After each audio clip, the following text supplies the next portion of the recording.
Don't you just love cakes? I mean, who doesn't like cakes and cookies? Well, a few years ago I found a cookie recipe online that seemed easy enough, even for some simpleton to make. Obviously, this story doesn't end well, otherwise I wouldn't be making a video about it. Starting off with the cookies, they looked like little doors.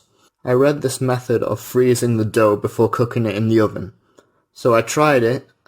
After baking them, they started to crack. In the end, they didn't turn out too bad.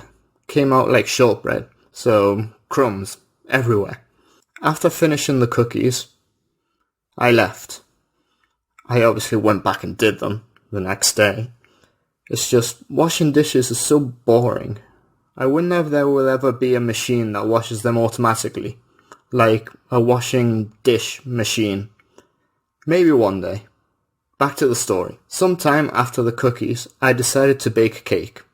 The first one came out alright, nothing interesting to mention here, but the second one will always be remembered as the tasteless cardboard. Why the tasteless cardboard, you ask? For one, it had absolutely no sugar in it, which made it taste like cardboard. And I don't know if it was the baking powder or that I overbeat it, but it was thick, like a brick. I mean, I could have thrown it at a window and broken the window, and the floor where it landed would have cracked. If you dropped it on a Nokia, even the Nokia would have cracked. Anyways, I attempted another sugarless cake to make something healthy-ish, but that didn't work either. First, it sunk in the middle, so it had a big hole in it. I looked at it for a bit and had a super amazing idea. I turned it over. The hole was taken care of, just to notice that the bottom was burnt. I went through all my cupboards and found a chocolate coating and thought that it would mask the taste. I melted the chocolate over the cake and put it straight in the fridge.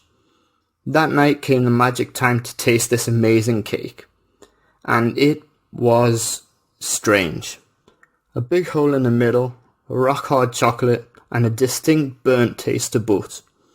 After that, I did make one last thing a couple of months ago. A cheesecake. And honestly, wasn't too bad. The only thing was the biscuit base was really thick and hard to cut. I love baking and I am always up for trying new things.